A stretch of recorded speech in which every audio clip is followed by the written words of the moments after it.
who can pronounce that word? Yes, say again? It is actually not timbre, which is why I'm asking the question, Josh. It is timbre. For some reason, this word is pronounced timbre. And this word, timbre, refers to the sound coming from a musical instrument. The timbre of a musical instrument describes how full it is, how full that sound is. Sometimes referred to the tone and color of a musical instrument. It basically has to do with how the harmonics of an instrument are playing, the interplay of the harmonics of a musical instrument. So, for example, we can look at this, which is the harmonics coming from 3 different musical instruments. First off, the tuning fork. As I mentioned before, the tuning fork is the most simple of musical instruments. And it has, in theory, only one frequency coming from it. So when we look at this tuning fork, which is 256 hertz, we are, in theory, supposed to get one frequency coming off of it. This actually has 2 frequencies coming off of it, and we'll talk about why that is when we get to the lab. But in theory, it should just have one. If you recall, it is missing a sounding board or some sort of resonating cavity. So instead, I have, or as well, I guess, I have this one, which is a tuning fork, which has a resonance cavity and a sounding board. It sounds like that. So it's a lot louder. But in addition to that, it actually sounds a lot more full. The timbre of this musical instrument is that it sounds much more full than the other. The other sounds very flat. The reason for that is because this doesn't have just one frequency coming off of it. The tuning forks vibrate back and forth, but then they end up vibrating the sounding board, which vibrates the air inside here, but this has a specific shape. So there are different wavelengths that are going to set up standing waves inside of here. So there's more than one frequency coming off of this, which makes it sound much more full. And that is what makes a musical instrument sound like a musical instrument, the timbre, the interplay of the different harmonics. For example, the clarinet. When you play a single note on the clarinet, you do not hear actually a single note. You get the first, second, third, fourth, fifth, and seventh harmonics coming off of that musical instrument. And what you hear is the combination of all those frequencies together. And in fact, with the clarinet, the third harmonic is actually more intense than the first harmonic. The note that you are trying to play actually is not as intense as the third harmonic of that note, which is why I think you would agree, and some people take offense at this, but the clarinet sounds like a slightly more harsh musical instrument. Agreed? I see, yes, I can see. What we'll say is it's not as mellow as some other instruments, right? Yeah. Right, so hence the opposite, what's the opposite of mellow if it's not harsh? I think just harsh. Okay, right, that's why I used the word. Okay, so for example, the viola is a more mellow instrument, so you have the first and second harmonic are relatively the same relative intensities, and then you're going to hear third, fourth, fifth, sixth, and the ninth. Okay, and so what you actually hear is the combination, the superposition of all these waveforms together. And this is why the clarinet, if you look at it, it's slightly more jagged because it's more what? Harsh.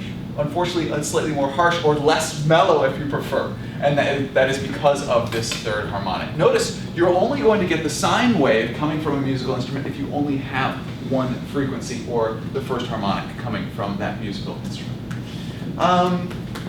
Let's also talk about the concept of sympathetic vibrations. I have 2 tuning forks here. I have one, and then I have another.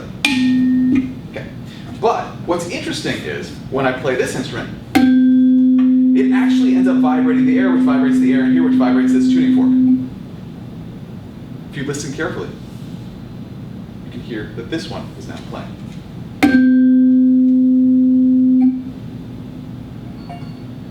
Oh, could I have it, please? Thank you, John. It's clearly not a natural sound coming from that. I'm talking about sounds. Thank you.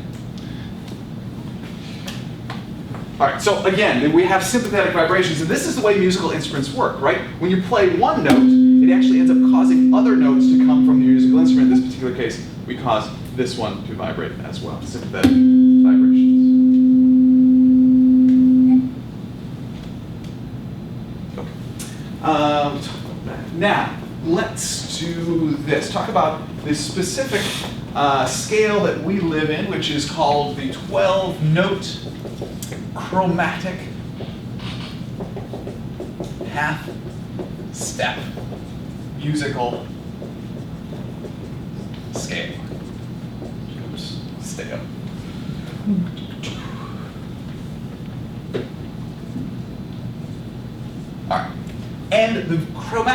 half-step musical scale is actually based off of concert pitch, which is 440 hertz. This is concert pitch.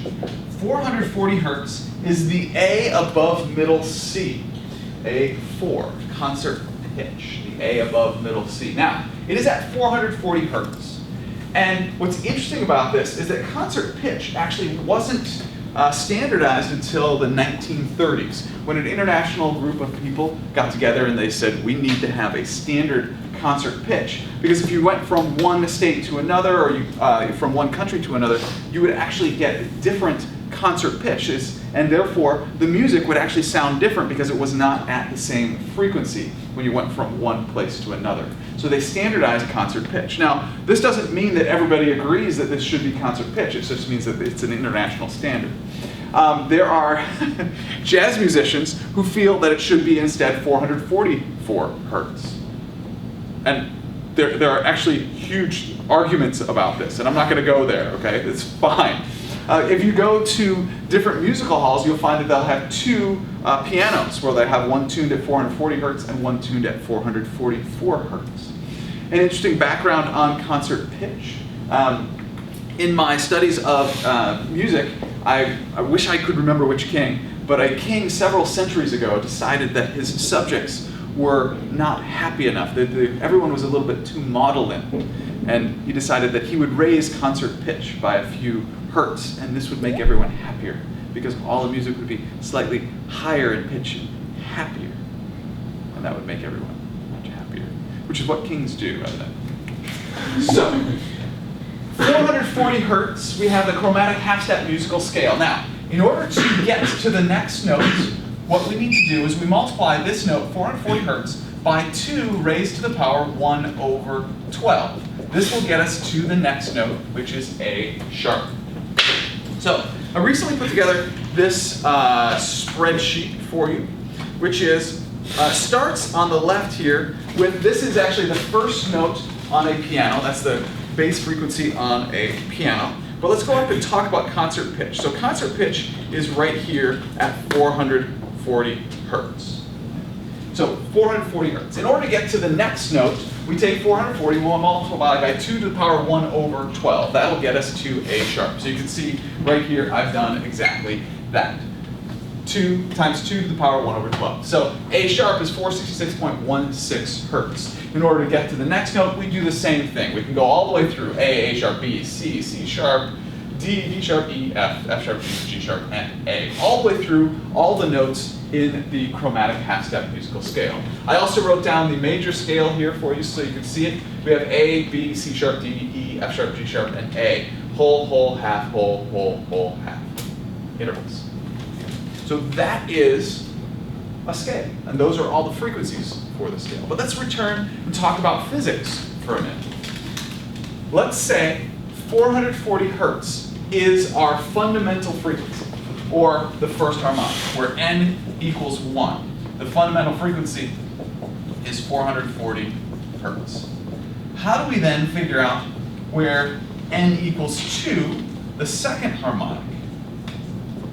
How do we figure out that frequency?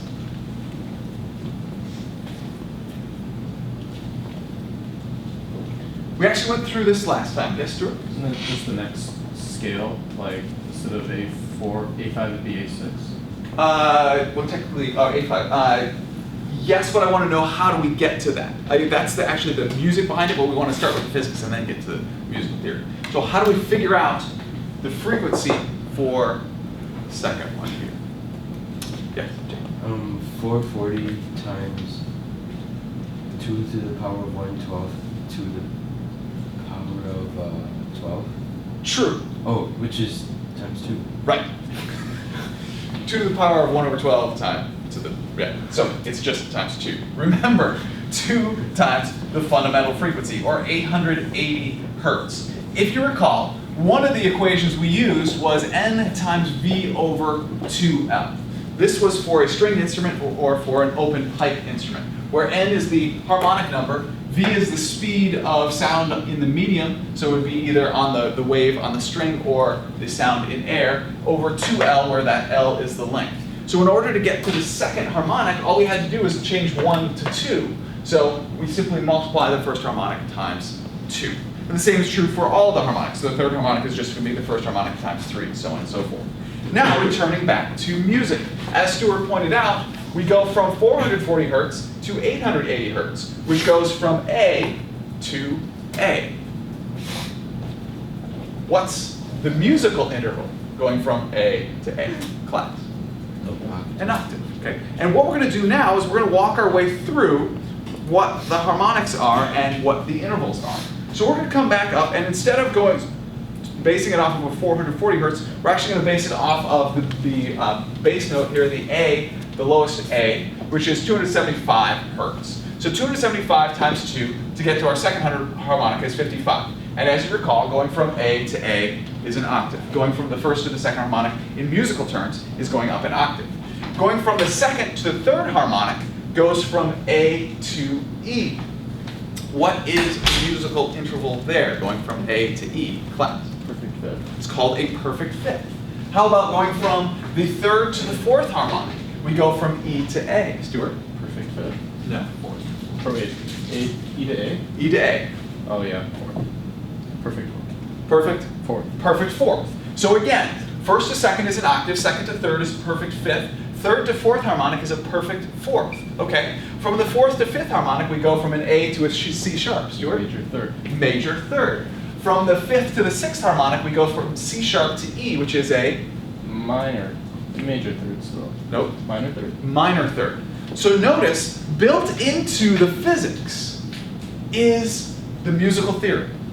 Going from the first to the second, we have all of these musical intervals. Octave, perfect fifth, perfect fourth, major third, minor third. In addition to that, if you look at it, all of these notes, A, E, and C sharp, make up what chord? A major chord. The first 6 harmonics of a specific note are the major chord for that note, which is why that chord sounds so pleasing, right? That's why it's a major chord. Now, it breaks down a little bit from there. We end up having, this is actually a minor second, and then you'll see it's not quite, doesn't work out perfectly. So we have the octave, the perfect fifth, perfect fourth, major third, minor third, and then we have, it starts to break down. Now, an interesting thing about this is that it's not perfect though. Here we have what the frequencies are of the harmonics. Here we have what the actual note frequencies are. So notice for the second harmonic, the percent difference is 0. But for the third harmonic, there's actually a 0.1% difference between the harmonic and what the note is. For the fourth, it's exactly the same. For the fifth harmonic, it's actually off by 0.8%. And after you get past the sixth, you can see it actually starts to break down quite a bit. But the interesting thing about this is I was always frustrated because I could never quite tune my guitar perfectly. Well, there's why. You can't ever tune a musical instrument perfectly because the harmonics don't match perfectly the notes in the scale. So somehow comforting to me, although aggravating at the same time, right? You can never tune a piano perfectly. There's no musical instrument that you can tune perfectly because the harmonics do not match.